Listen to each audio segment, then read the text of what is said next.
Let's jump to the story. They've certainly got a plan in place.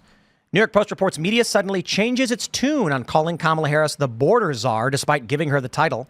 See, if you read this, you're going to be like, oh, provide me the context. And the context is the media called Kamala Harris the border czar because she was put in charge of the immigration crisis. And then when everyone calls her the border czar, the media today says she was never the border czar. You're all just a bunch of crazy right wingers insulting this poor woman because they're gaslighting. But don't worry, we bring receipts. Why Republicans keep calling Kamala Harris the border czar? The misleading phrase is meant to underscore one of the thorniest issues in her portfolio, immigration. Yeah, blah, blah, blah. And then they say, but perhaps no phrase has been deployed more than this one, border czar. They mentioned Matt Gaetz. But Ms. Harris was not, in fact, appointed border czar, nor was she tasked with addressing the broader problems plaguing the border itself. Heavens me. Look at this one from Axios. This is the best gaslight ever.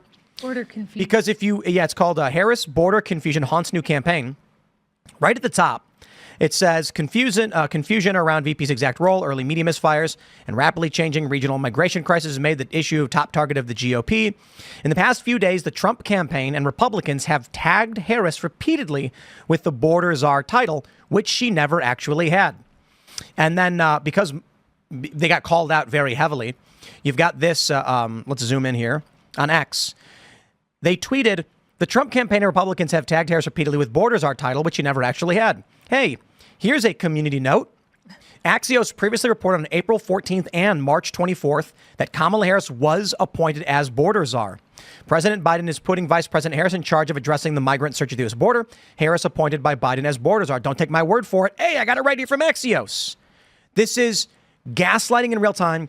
And I'm sorry, my friends. I'm sorry because I know when you go and talk to your liberal aunt, uncle, dad, mom, grandpa, whatever, and you say, what are you talking about? Axios and a bunch of media outlets called her the border czar. They go, no, they didn't. The New York Times said they never called her that. That's Trump doing it. And you'll be like, please look at the article. I'm not reading your Trump news. Right. And this is the problem in this country.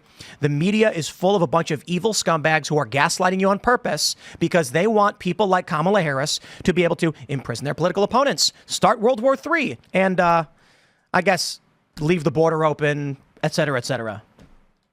Yeah, they don't want to be honest at all. And I also think this is sort of the realignment under the new regime. Like everyone has to get behind Kamala Harris now. You saw how quickly Democrats in Congress and the governor sort of coalesced. And now it's the media's turn. They're going to do whatever they can to protect her because I guess Trump is a terrible threat. Think about how defensive the media, the corporate press across the board, ABC, NPR, even Fox News. Actually, I'll give Fox News a pass on this one. Talking about Joe Biden's cognitive incapability. The media was like, they're cheap fakes. They're not real. They're lying. They're far right. And then the moment they decided to replace Biden, the media on a dime went, Biden is sick. Not Cuomo, but you had, probably Cuomo, but on Jake Tapper. You had CNN being like, what's wrong with Joe Biden's brain? Here he is saying these things. And you're like, wow, all of a sudden they're being honest. That's weird. And then as soon as they get Kamala in, they all go, okay, and now we're going to lie again. Yeah. It's just narrative creation. But if you guys remember 2016, Hillary Clinton was extremely unlikable as well. And she had a really long, really sketchy track record. And the media just lied constantly about her. And people, I think, forget this. She won the popular vote. And we have a little bit of a problem, which is that women are now the largest single voting bloc. They're like 52% of voters or something like that. And I've seen tons of stuff on X from women saying, it's not that I like Kamala or not. It's not that she's a woman. It's that I'm a woman. So I'm voting for her. We need to vote for her. No matter. It's the same thing with Hillary. They're all sharing that vice presidential debate with Kamala and Pence, where she goes, I'm speaking. I'm speaking. Excuse me, I'm speaking. Because, and they told her to do that. They told her to get any moment where he tries to interrupt and say, I'm speaking, because they're targeting feminist, liberal women to go, ooh, you go, Kamala.